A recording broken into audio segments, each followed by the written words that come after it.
Magandang gabi mga kapatid kay Kristo.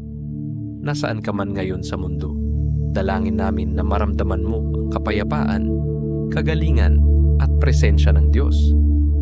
Maligayang pagdating sa ating channel na Panalangin Bago Matulog.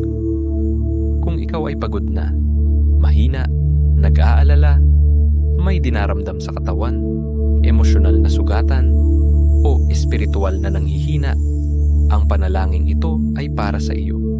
Ang salita ng Diyos ay buhay at makapangyarihan. Ang awit 103 ay isa sa mga nakapagpapalakas na kabanata sa Biblia tungkol sa kagalingan, kapatawaran, pagpapanibago at habag ng Diyos. Ano man ang iyong pinagdaraanan ngayon, karamdaman, paulit-ulit na gamutan, dialysis, maintenance na gamot, emosyonal na pagkapagod, o takot, nais naming ipaalala sa iyo. Nakikita ka ng Diyos. Naririnig niya ang iyong mga panalangin. Hindi ka niya iniwan. Ngayon, sama-sama nating tunghayan ang awit 103. Si Yahweh ay papurihan, o aking kaluluwa. At lahat ng nasa aki, magsipagpuri sa Kanya. Purihin mo sa tuwi na ang banal na ngalan niya. Si Yahweh ay papurihan, o aking kaluluwa. At huwag mong kaliligtaan, mabubuti niyang gawa. Ang lahat kong kasalanay, siya ang nagpapatawad, at anumang aking sakit, ginagamot niyang lahat. Sa bingit ng kamatayan ako ay inililigtas, at pinagpapala ako sa pag-ibig niya't habag. Sa sarili ang dulot niya'y kasiyahan habang buhay. Kaya naman ang lakas ko ay lakas ng kabataan, katulad ng sa agila ang taglay kong kalakasan. Si Yahweh ay humahatol, ang gawad ay katarungan. Natatamo ng inapi ang kanilang karapatan. Mga plano niya't utos kay Moises ibinilin, ang kahangahangang gawain na saksihan ng Israel. Si Yahweh ay mahabagit mapagmahal, hindi madaling magalit, wagas ang pag-ibig. Banayad nga kung magalit, hindi siya nagtatanim. Yaong taglay niyang galit, hindi niya kinikimkim. Di katumbas ng pagsuway kung siya ay magparusa.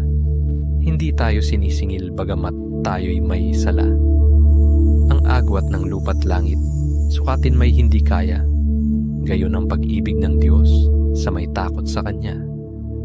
Kung gaano kalayo ang silangan sa kanluran, gayon din niya inalis sa atin ang ating mga kasalanan. Kung paano nahahabag ang Ama sa anak niya, gayon siya nahahabag sa may takot sa Kanya. Alam niya na alabok itong ating pinagmulan, at sa alabok din naman ang ating kahahantungan. Ang buhay ng mga tao'y parang damo ang katulad, sa parang ay lumalago na katulad ay bulaklak, nawawala't nalalagas. Kapag ito'y nahanginan, nawawala na nga ito, at hindi na mamamasdan. Ngunit ang pag-ibig ni Yahweh ay tunay na walang hanggan. Sa sino man na sa Kanya'y may takot at pagmamahal, ang matuwid niyang gawa ay wala ring katapusan. At ang magtatamo nito'y ang tapat sa kasunduan, at tapat na sumusunod sa bigay na kautusan. Si Yahweh nga ang nagtayo ng trono sa kalangitan.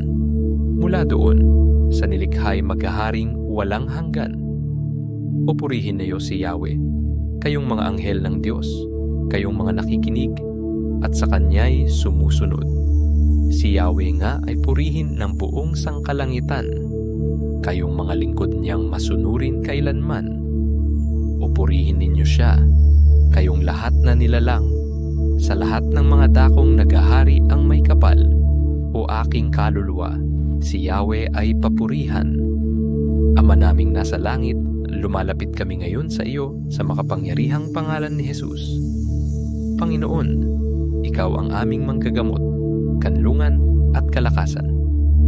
Ngayong gabi, itinataas namin sa iyo ang bawat taong tahimik na umiiyak dahil sa sakit at pagdurusa.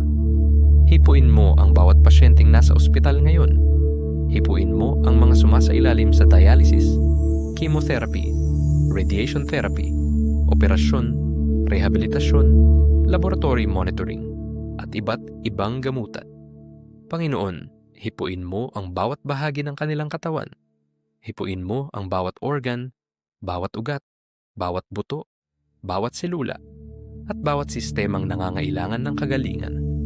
Ipinapanalangin namin ang mga may sakit sa puso, diabetes, cancer, sakit sa bato, autoimmune diseases, arthritis, problema sa paghinga, depresyon, anxiety, panic attacks, at matinding emosyonal na pagkapagod. Panginoong Jesus, palakasin mo ang mga napapagod na sa paulit-ulit na gamutan at procedures. Palakasin mo ang mga sawa na sa maintenance na gamot, injections, follow-up checkups, at paghihintay ng medical results. Ama, ipadama mo ang iyong supernatural na kapayapaan sa bawat ospital, dialysis center, clinic, tahanan, at silid na puno ng pag-aalala. Idinedeklara namin ngayong gabi, hindi mananaig ang takot, hindi mananaig ang kawalan ng pag-asa, hindi mananaig ang karamdaman. Banal na Espiritu, palakasin mo ang bawat nanghihinang kaluluwa. Ibalik mo ang kapayapaan ng isip. Ibalik mo ang pag-asa. Ibalik mo ang emosyonal na katatagan. Ibalik mo ang maayos na pagtulog at kapanatagan. Panginoon, para sa mga nakakaramdam ng pag-iisa at panghihina, ipaalala mong hindi mo sila iniiwan. Pagpalain mo rin ang mga caregivers, asawa, anak, magulang, nurse, doktor, at mga mahal sa buhay na kasama sa laban na ito. Sa pangalan ni Jesus, idinedeklara namin ang kagalingan, pagpapanumbalik, lakas, at supernatural na kapayapaan. Ama, ngayong gabi ay tumatayo kami sa iyong mga pangako. Tulad ng sinasabi sa Jeremias 30:17, pagagalingin kita at lulunasan ang iyong mga sugat. Panginoon, naniniwala kami na kaya mong ibalik ang kalusugan at lakas ng iyong mga anak. At ayon naman sa Isaias 53:5, dahil sa kanyang mga sugat ay gumaling tayo. Panginoong Jesus, salamat sa iyong sakripisyo sa krus. Salamat dahil may kagalingan, kapayapaan, at pag-asa sa iyo. Para sa mga pagod na sa paulit-ulit na procedures, gamutan, injections, at therapies, palakasin mo sila ngayong gabi. At ayon sa awit 147:3, pinagagaling niya ang mga may bagbag na puso at ginagamot ang kanilang mga sugat. Panginoon, pagalingin mo ang bawat sugat na hindi nakikita ng tao. Pagalingin mo ang sugat ng emosyon. Pagalingin mo ang trauma. Pagalingin mo ang takot. Pagalingin mo ang pagod na espiritu.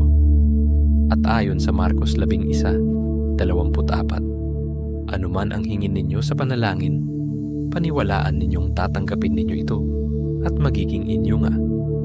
Kaya ngayong gabi, pinipili naming manampalataya, pinipili naming umasa, pinipili naming magtiwala sa iyo kahit mahirap ang sitwasyon. Idinideklara namin ang bagong lakas. Idinideklara namin ang bagong pag-asa. Idinideklara namin ang supernatural na kapayapaan. Idinideklara namin ang tibay ng pananampalataya. Hindi pa tapos ang ginagawa ng Diyos sa iyong buhay. Hindi katapusan ang iyong pinagdaraanan. Patuloy na kumikilos ang awa at kapangyarihan ng Diyos sa makapangyarihang pangalan ni Jesus. Amen. Maraming salamat sa pakikisa sa panalangin ito ngayong gabi. Kung pinagpala ka ng video na ito, huwag kalimutang i-like, i-share, at mag-subscribe sa ating channel na Panalangin Bago Matulog. Ilagay din ang iyong prayer requests at testimonies sa comment section. Pagpalain ka ng Panginoon, palakasin ka niya, pagalingin ka niya, at balutin ka niya ng kanyang kapayapaan ngayong gabi.